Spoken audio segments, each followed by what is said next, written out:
Hello दोस्तों, मैं आपके अपने चैनल पढ़ाकू योद्धा में बहुत बहुत दिल से स्वागत करता हूं। दोस्तों, हम लोग हिंदी का क्वेश्चन सीरीज देख रहे थे दोस्तों, और पिछले वीडियो में जिस पेपर का हम लोगों ने आधा क्वेश्चन देखा था उसमें 100 प्रश्न आए हुए थे।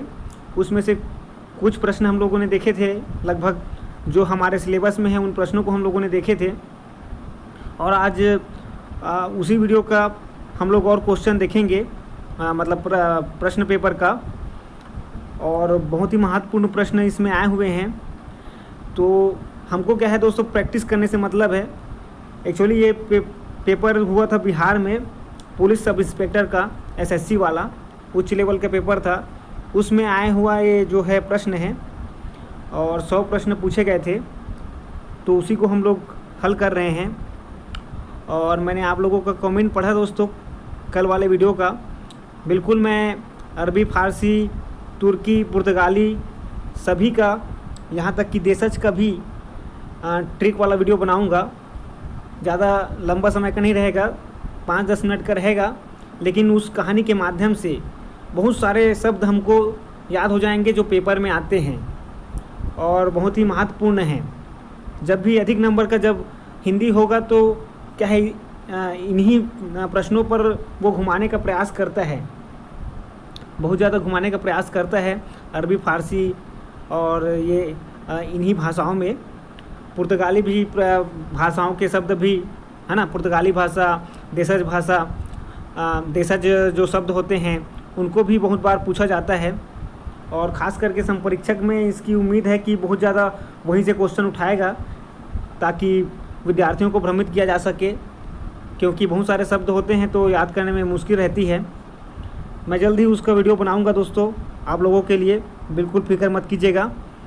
आज हम लोग अपना क्वेश्चन जो है देखना शुरू करते हैं।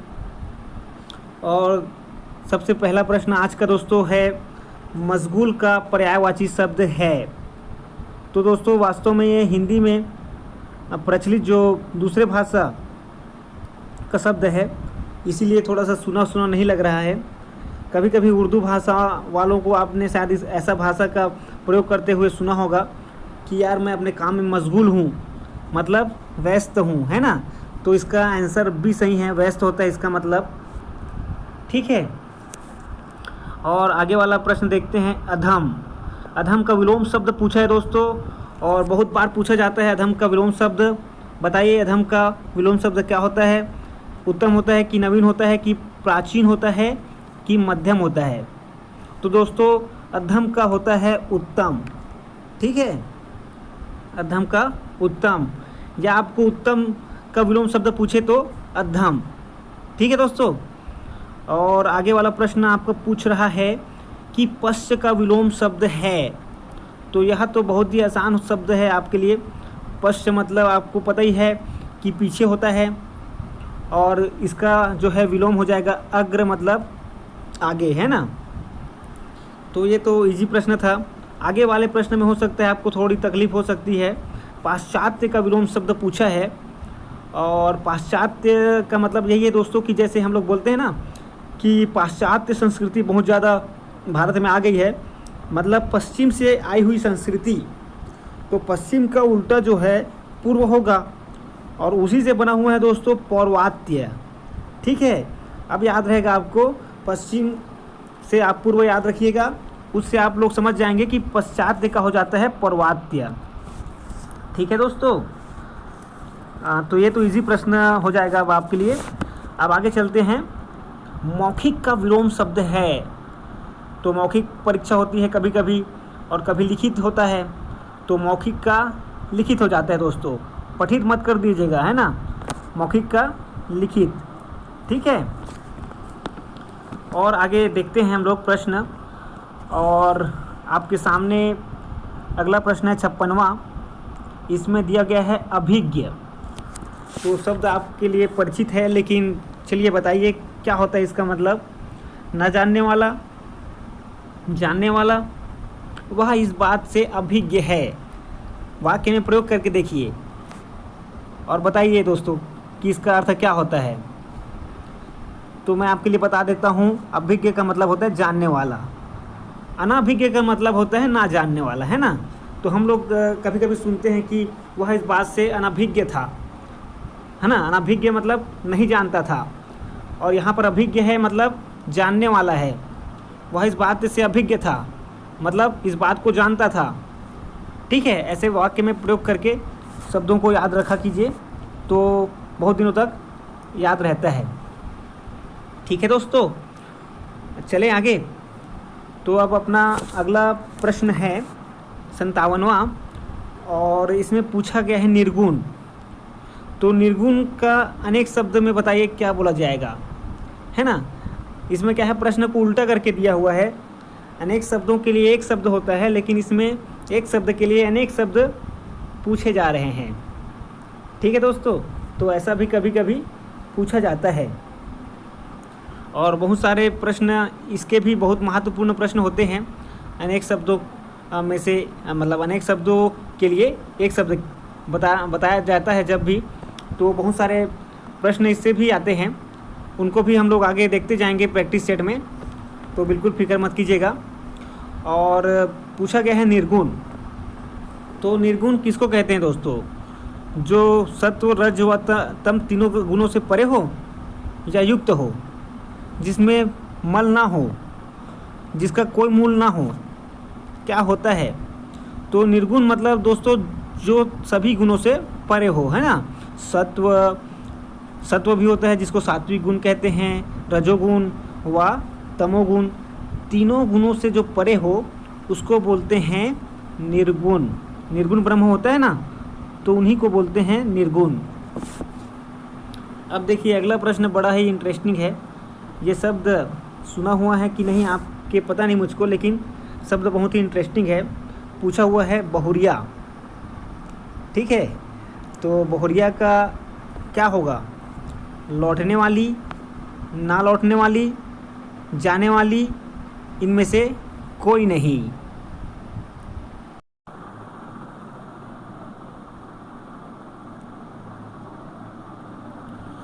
तो दोस्तों बहुरिया का मतलब बताइए क्या होता है?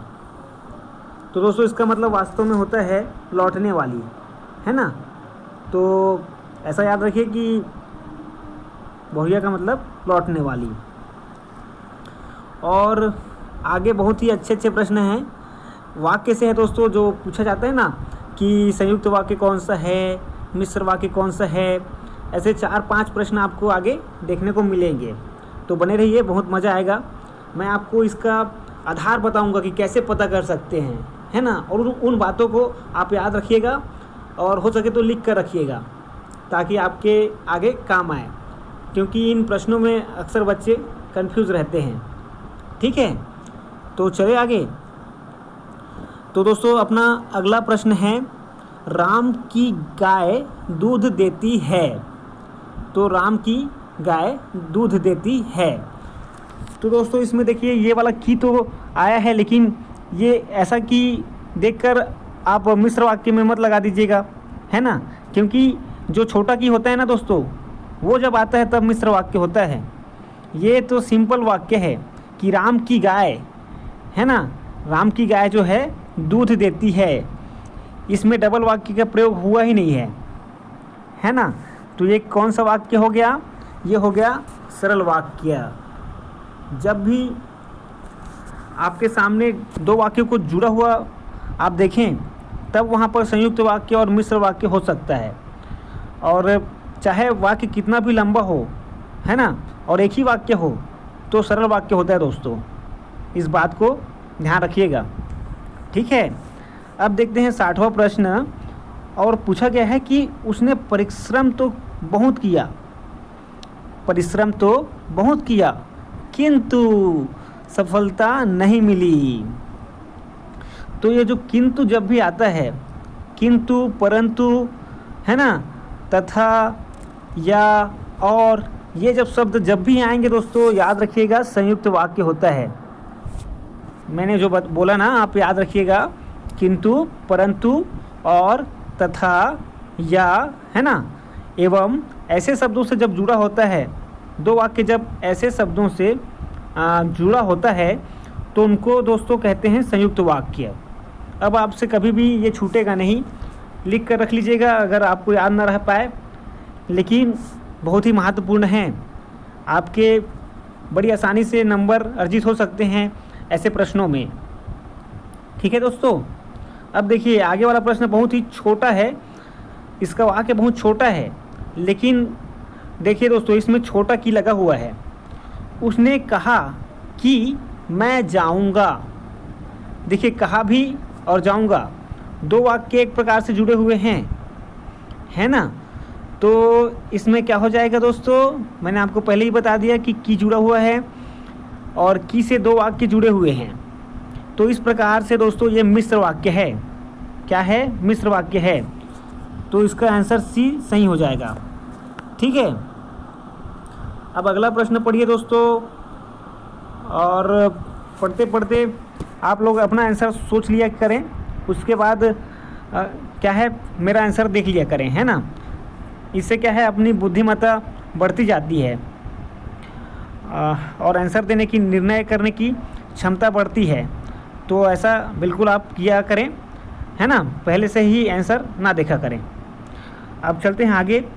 वह कौन सा व्यक्ति है जिसने जवाहरलाल नेहरू का नाम ना सुना हो? वह कौन सा व्यक्ति है? तो एक और बात मैं आपको बड़ा आसान कर देता हूँ आपके लिए ये प्रश्न। मैं एक और बात बताता हूँ आपको दोस्तों, जो जब भी ये अल्प विराम लगता है ना तो कौन सा होता है? मिश्र वाक्य होता है। 62 का सी। तो ऐसे याद रखिएगा, तो चुटकियों में प्रश्न सॉल्व हो जाएंगे, है ना। बस थोड़ा सा ध्यान रखना पड़ता है कि कौन सा जो है आपके लिए मतलब जैसे कि क्या होता है, जैसे सरल वाक्य आता है ना तो कई बार बहुत लंबा दिया होता है। आपको समझना पड़ता है कि इसमें एक ही वाक्य है कि दो वाक्य जुड़े हुए हैं। तो उस बात को आप लोग ध्यान रखिएगा। कभी कभी क्या होता है, संज्ञा जो है ना, जैसे राम, वो जो प्रश्न था तो इसमें राम की गाय, वास्तव में गाय के बारे में ही बताया जा रहा है, गाय एक संज्ञा है ना, लेकिन राम की बोलकर संज्ञा का विस्तार कर दिया गया, है ना। तो इसी प्रकार संज्ञा का विस्तार कर दिया जाता है, विशेषण का विस्तार कर दिया जाता है, सर्वनाम का विशेष, है ना, सर्वनाम क्रिया का, इनका विस्तार करके वाक्य को बड़ा किया जा सकता है। तो उस पर ध्यान रखना ज़रूरी है। तो चलते हैं आगे, और 62 प्रश्न हम लोगों ने देख लिया था शायद, और एक बहुत ही अच्छे प्रकार का प्रश्न आ गया है हमारे सामने दोस्तों, है ना। बहुत ही अच्छा प्रकार है, और ऐसा प्रश्न आपसे पूछा जाता है कि वाक्य का शुद्ध रूप क्या है। तो पहचानिए दोस्तों कौन सा शुद्ध रूप है। उसने चोर को पकड़ीस है ना। तो उसने चोर को पकड़ लिया, उसने चोर को पकड़ा, उसने चोर को पकड़ी, इनमें से कोई नहीं। तो आपके हिसाब से कौन सा शुद्ध रूप है? चोर को पकड़ीस बोल रहे हैं ना, मतलब चोर को पकड़ा। तो दोस्तों बी आंसर सही हो जाएगा। कौन सा आंसर? बी आंसर आपका सही हो जाएगा दोस्तों। उसने चोर को पकड़ा। और आगे चलते हैं, 63 प्रश्न हो गया हमारा आज का, और 64वें में पहुंच गए हम लोग। बड़ा ही अच्छा प्रश्न है ये भी। इस वाक्य का अभिप्राय है, तो वाक्य का अभिप्राय पूछ रहा है, और हम लोग देखेंगे कि क्या अभिप्राय हो सकता है। आपके दर्शन हुए, तो आपसे भेंट हुई, आपसे भेंट नहीं हुई, आपसे भेंट होती है। तो ये होती वाले तो पूरा गलत हो गए, और बी भी गलत हो गया, नहीं की तो बात ही नहीं की गई है। इसका मतलब दोस्तों इस वाक्य का अभिप्राय है ए, आपसे भेंट हुई। अब एक बहुत बढ़िया प्रश्न आ गया है मुहावरे से। मुहावरा है, मुहावरा क्या होता है, इसके बारे में आप लोग अगर पढ़े होंगे तो आसानी से बता देंगे। बाकी आसान प्रश्न है और मैं तो बताऊंगा ही। तो मुहावरा है, वैसे वाक्यांश जो अपने सामान्य अर्थ को छोड़कर विशेष अर्थ में रूढ़ हो गया है। रूढ़ का मतलब होता है निश्चित हो गया है। वैसे वाक्यांश जो अपने विशेष अर्थ को छोड़कर सामान्य अर्थ में रूढ़ हो गया है। वैसी उक्ति जो लोक में प्रचलित हो गया है, उनमें से कोई नहीं, है ना। लास्ट ऑप्शन आपका क्या है, इनमें से कोई नहीं। तो दोस्तों बी को मत लगा दीजिएगा आंसर, उल्टा बोला गया है उसमें। पहला ही आपका सही है आंसर, जो सामान्य अर्थ को छोड़कर विशेष अर्थ में रूढ़ हो गया है। तो ए सही है दोस्तों, और इसको याद रखिएगा। बहुत ही आसान परिभाषा है। एक ऐसा वाक्यांश, वास्तव में मुहावरा वाक्यांश होता है ना, इस बात को याद रखिएगा। और जो कहावत होती है वो अपने आप में पूरा होता है। कहावत जो होता है अपने आप में पूरा होता है। और देखिए सी जो ऑप्शन दिया हुआ है, वैसी उक्ति जो लोक में प्रचलित हो गई है ना, लोक में प्रचलित हो गई है या प्रचलित हो गया है, उसको क्या कहते हैं, उसी को लोकोक्ति कहते हैं। और लोकोक्ति अपने आप में पूरा होता है, और मुहावरा अपने आप में पूरा नहीं होता है। जब वाक्य में प्रयोग किया जाता है तभी उसका अर्थ निकलता है। ठीक है दोस्तों, अब चले आगे। 66वां प्रश्न पूछा गया है, हाथ का मैल का अर्थ है। तो बोलते हैं ना दोस्तों कि पैसा तो हाथ का मैल है, मतलब इसका मतलब क्या है, कीमती वस्तु, महंगी वस्तु कि भारी वस्तु कि तुच्छ वस्तु दोस्तों। तो हाथ का मैल मतलब तुच्छ वस्तु ही हो जाएगा, है ना। कई लोग समझेंगे कि पैसा मतलब कीमती वस्तु, है ना। ऐसा बहुत कम लोग समझेंगे, लेकिन देखिए हाथ का मैल मतलब तुच्छ वस्तु। ठीक है, 66 का ए। आगे दिया हुआ है मुहावरा डिंग हाँकना का अर्थ है सेखी बघारना, बुराई करना, निंदा करना, हंसी उड़ाना। तो डिंग हाँकना मतलब वही दोस्तों सेखी बघारना। ठीक है, ये आंसर इसका सही है, सेखी बघारना। आंखें चुराना का अर्थ है कतराना, धोखा देना, ठगना, चाल चलना। तो सभी ऑप्शन जो हैं थोड़े से भ्रमित करने वाले हैं। जैसे आंखें चुराना, तो कई लोगों को लगेगा कि धोखा देना, है ना, चाल चलना, ठगना, लेकिन इसका वास्तविक अर्थ है कतराना। आंखें मत चुराओ बोलते हैं ना, आंखें मत चुराओ, मुझसे आंखें मत चुराओ मतलब कतराओ मत, सीधे सीधे बताओ, है ना। तो ये बात होती है। तो आगे और बढ़िया प्रश्न दे दिया दोस्तों, आपको पता ही होगा मेरे ख्याल से। अध जल गगरी छलकत जाए का अर्थ है। तो अध जल गगरी छलकत जाए मतलब थोड़ा सा ही, है ना, पूरा पूरा नहीं भरा है इंसान, ना ही बल से ना विद्या से, फिर भी इतरा रहा है, उसी को कहते हैं दोस्तों अध जल गगरी छलकत जाए। तो इसका तो पहला ये आंसर सही हो जाएगा, थोड़ी विद्या धन या बल होने पर इतराना। तो दोस्तों बहुत ज़्यादा कठिन नहीं आता है पेपर, लेकिन पढ़ना पड़ेगा दोस्तों।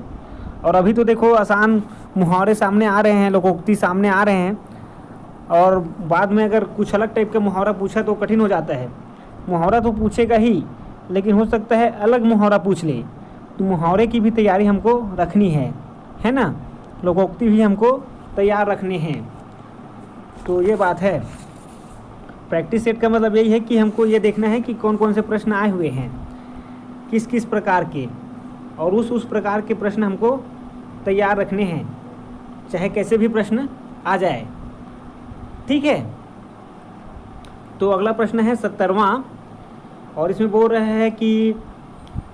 है कि आम खाओ पेड़ मत गिनो। आम खाओ पेड़ मत गिनो, इसका मतलब क्या है दोस्तों, अपने काम से काम रखना, व्यर्थ की बातें ना करके केवल अपने मतलब की बात करना, किसी से कोई मतलब नहीं रखना, दूसरे के काम में दखल देना। तो आम खाओ पेड़ मत गिनो, तो पहला वाला एकदम सटीक लग रहा है लगने को, तो अपने काम से काम रखना। आम खाना पेड़ मत गिनो, ऐसा बोलते हैं ना कि आम खाओ यार पेड़ मत गिनो, मतलब अपने काम से काम रखना। लेकिन मैं बता दूं दोस्तों, इसमें दूसरा आंसर सही लिया गया था, दूसरा वाला, कि व्यर्थ की बातें ना करके केवल अपने मतलब की बात करना। तो सही बात है कि आम खाना है, व्यर्थ की बात नहीं करना है, अपने मतलब का काम करना है, आम खाना है, पेड़ नहीं गिनना है। तो सेम अर्थ तो वही टाइप का दे रहा है, सेम टाइप का। दोनों जो है ऊपर का भी अगर सही हो सकता था दोस्तों, अगर नीचे वाला ऑप्शन नहीं दिया होता। लेकिन मैं आपको बता दूं कि नीचे वाले ऑप्शन को सही लिया गया है, ठीक है। तो बी आंसर है। तो कभी कभी ऐसा भी हो जाता है, एकदम सोचकर टिक करना पड़ता है ना। एक जैसे उत्तर दे देते हैं और थोड़ा सा फर्क होता है, तो वहाँ पर हमारी निर्णय शक्ति काम आती है।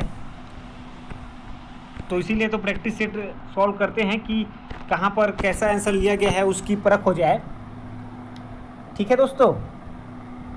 अब चलते हैं 71वें में, और 71वां प्रश्न आपका है, एक तो करेला आप तीता दूजा नीम चढ़ा का अर्थ है। तो ये पूछ ले गजब का प्रश्न। एक तो करेला आप तीता दूजा नीम चढ़ा, मतलब एक तो पहले ही कड़वा है, उसके ऊपर और नीम चढ़ा दिया है ना। तो बताइए दोस्तों, बुरे का और बुरे से संग होना, एक बुरा तो दूसरा उससे भी बुरा, बुरे व्यक्ति की बुरी संतान, बुरे व्यक्ति की बुरी संतान, बुरे का अच्छे से संग होना, क्या बोल रहा है। तो इसका अर्थ क्या है? इसका अर्थ तो आपको समझ में आ ही गया होगा कि बुरे का और बुरे से संग होना। ये आसान लोकोक्ति है दोस्तों, ऐसे लोकोक्ति अगर आ जाए तो पेपर आसान हो जाता है।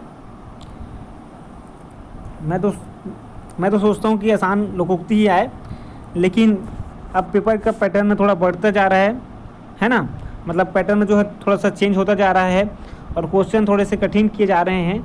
तो हमको लोकोक्तियों को भी, बहुत सारे लोकोक्ति अच्छे अच्छे जो होंगे उनको पहले से तैयार रखना है। और पुराने प्रश्न अब ज़्यादा रिपीट नहीं होते हैं, और हो जाए तो बहुत अच्छी बात है ना। और ऐसा नहीं है कि नहीं होते, लेकिन क्या है, कुछ आसान प्रश्न तो देते ही देते हैं, लेकिन सारे रिपीट हो जाएं ऐसा तो कभी हो नहीं सकता। तो इसीलिए हमको नए प्रश्न भी तैयार रखने हैं। और 71वां है ए, है ना। और गुड़ खाए गुलगुले से परहेज का अर्थ है। गुड़ तो खाए लेकिन गुलगुले से परहेज कर रहा है। तो गुलगुला भी जो भजिया होता है आपको पता होगा, मीठा ही होता है।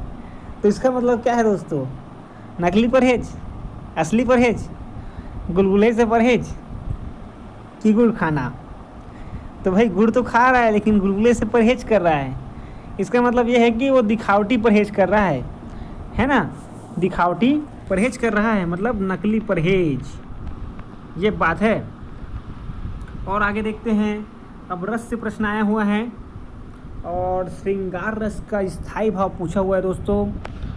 और श्रृंगार रस का मैं आपको बता दूं, स्थायी भाव होता है प्रेम, ठीक है। श्रृंगार रस का स्थायी भाव होता है प्रेम। और अगर श्रृंगार रस का अगर देवता पूछ ले आपको, देवता, तो कौन सा होगा दोस्तों? श्रृंगार रस का देवता बताइएगा, कमेंट में बताइएगा। श्रृंगार रस का देवता एक तो पूछ लीजिएगा, अगर नहीं पता होगा ना तो कमेंट में पूछ लीजिएगा कि श्रृंगार रस का देवता कौन होता है, ठीक है। बाकी मैं बताऊंगा आपको, कमेंट में उत्तर दे दूंगा। बहुत ही अच्छा प्रश्न बन जाता है अगर पूछ लेगा तो। लेकिन अभी हम लोग चलते हैं 74वें प्रश्न पर। और 74वां प्रश्न आपका दिया हुआ है, एक पंक्ति दी हुई है, और प्रस्तुत पंक्तियों में कौन सा छंद है हमको पता करना है, ठीक है दोस्तों।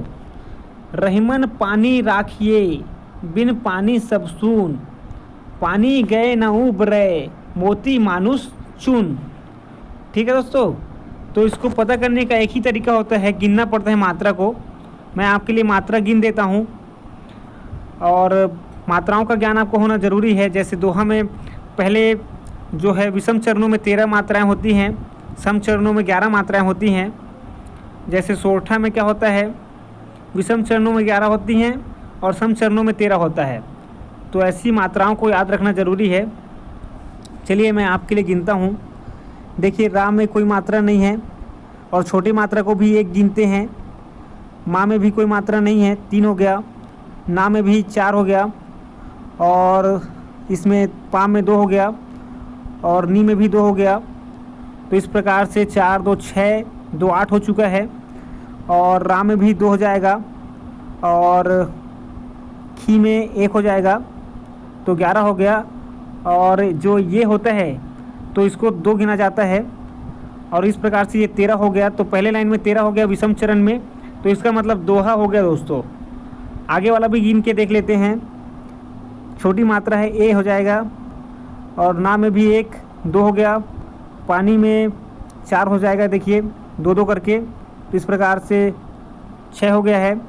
और सा में 1 बा में 1 8 हो गया।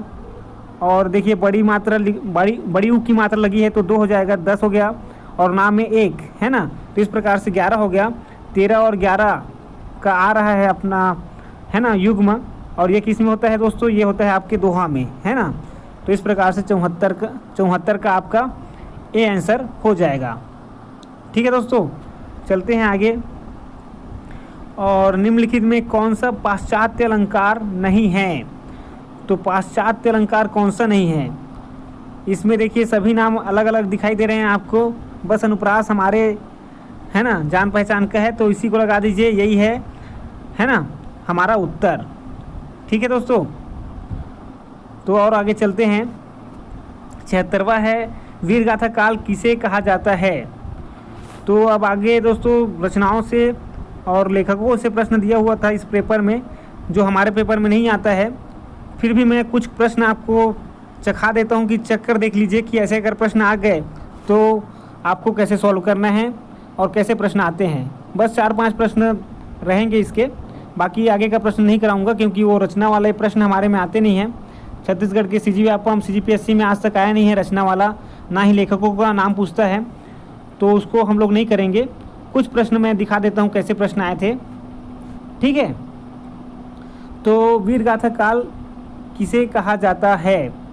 तो दोस्तों आदिकाल को वीर गाथा काल कहा जाता है, आदिकाल को, है ना। तो इस बात को याद रखिएगा, वीर गाथा काल।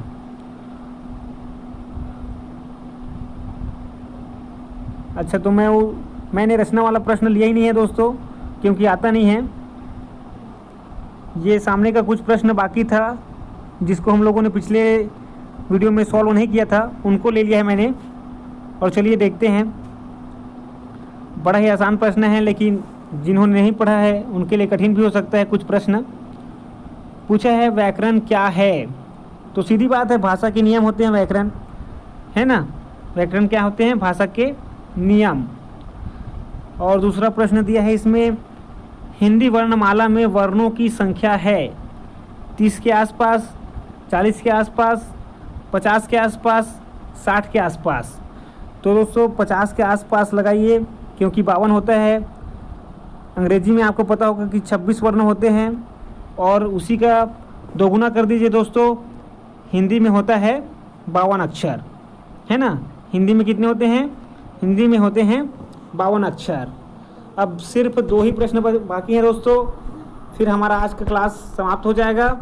और जल्द ही मैं आपके लिए अरबी फारसी वाले जो ट्रिक वाले जो वीडियो हैं 5-10 मिनट के, वो बनाऊंगा। सभी भाषाओं के लिए बनाऊंगा, यहाँ तक कि देशज के लिए भी बनाऊंगा। और उसके बाद मैं तत्सम को कैसे पहचाने, तद्भव को कैसे पहचाने, उसके लिए भी वीडियो बनाऊंगा। वो भी आपके लिए बहुत आसान हो जाएगा। ठीक है, तो चलते हैं आगे और देखते हैं 13वां प्रश्न, वर्ण किसे कहते हैं? ध्वनि को, शब्द को, छंद को, कि इनमें से कोई नहीं? दोस्तों ध्वनि को कहते हैं वर्ण, और वर्ण को ही कहते हैं ध्वनि। और बहुत ही आसान प्रश्न हो जाएगा। ऐसा प्रश्न आया तो बहुत आसान प्रश्न भी पूछ लिए जाते हैं कई बार, इसलिए पढ़ा होना ज़रूरी है। और 14वां प्रश्न आपको थोड़ा सा दिक्कत में डाल सकता है, पढ़ के देखते हैं। थोड़ा कठिन हो सकता है आपके लिए। अनुनासिक का संबंध होता है, अनुनासिक का संबंध होता है किससे होता है? केवल नाक से, केवल मुंह से, नाक और मुंह दोनों से, और इनमें से कोई नहीं। तो आपको पता होगा, आपने कभी पढ़ा भी होगा, और मैंने भी बताया था पिछले वीडियो में कि नाक की ज़रूरत होती है। अनुनासिक है ना, अनुनासिक जो ध्वनियाँ होती हैं, वर्ण जो होते हैं, या उसी को है ना व्यंजन बोल दें, क्योंकि अनुनासिक व्यंजन पूछा था पिछले वीडियो में। तो दोस्तों, अनुनासिक व्यंजन का संबंध सिर्फ नाक से होता है क्या, ऐसा पूछ लिया है ना। केवल नाक दे दिया है एक बार में, और एक बार दे दिया है केवल मुंह से, और केवल मुंह वाला तो बिल्कुल गलत हो गया। लेकिन जो अगला विकल्प है वो हमको क्या है, भ्रमित कर रहा है कि नाक और मुंह दोनों से। तो क्या केवल नाक लगा दिया जाए कि, क्योंकि हमको तो पता है ना कि नाक का प्रयोग होता है कि, है ना, तो क्या केवल नाक से लगा दिया जाए या सी वाला लगाया जाए? तो दोस्तों, मुंह से तो हम लोग बोलते ही हैं ना, मुंह से तो बोलते ही हैं, लेकिन अनुनासिक में क्या होता है कि हम लोग नाक का भी प्रयोग करते हैं। तो कंफ्यूज मत होइएगा, पहला वाला ऑप्शन देखते ही मत लगा दीजिएगा, सी वाला ऑप्शन इसका सही होगा। नाक और मुंह दोनों से संबंध होता है अनुनासिक का। ठीक है दोस्तों, तो आज ये वाला पेपर हमारा समाप्त हो गया है, और अगला जो है पेपर का हम लोग प्रश्न जो है अगले वीडियो में करेंगे। उसमें 25 प्रश्न ही आए हुए थे। वो वाला प्रश्न पेपर भी बहुत महत्वपूर्ण पेपर था, वो भी उच्च स्तरीय। तो उसका प्रश्न भी आप लोग देख लीजिएगा कि कैसा प्रश्न पूछा गया था, और रेगुलर बने रहिएगा मेरे साथ। अब मैं रोज़ाना वीडियो डालने वाला हूँ, और बीच बीच में जिस दिन दो वीडियो डालना रहेगा, उस दिन मैं अरबी फारसी वाला जो रहेगा ना, ट्रिक वाला, जो कहानी के माध्यम से मैं आपको याद कराऊंगा शब्द, देशज वगैरह, तो उसको जिस दिन 2 वीडियो डालूंगा, उस दिन प्रश्न वाला एक सीरीज़ भी रहेगा, एक प्रश्न श्रृंखला वाला वीडियो रहेगा, और एक ट्रिक वाला वीडियो रहेगा। ठीक है दोस्तों, तो आज के लिए वीडियो को समाप्त करते हैं। अगर आपको अच्छा लगा होगा दोस्तों तो लाइक कीजिएगा, हो सके तो शेयर कीजिएगा, और जो नए बच्चे होंगे सब्सक्राइब कर लीजिएगा। और पूरा वीडियो देखने के लिए दोस्तों बहुत बहुत धन्यवाद।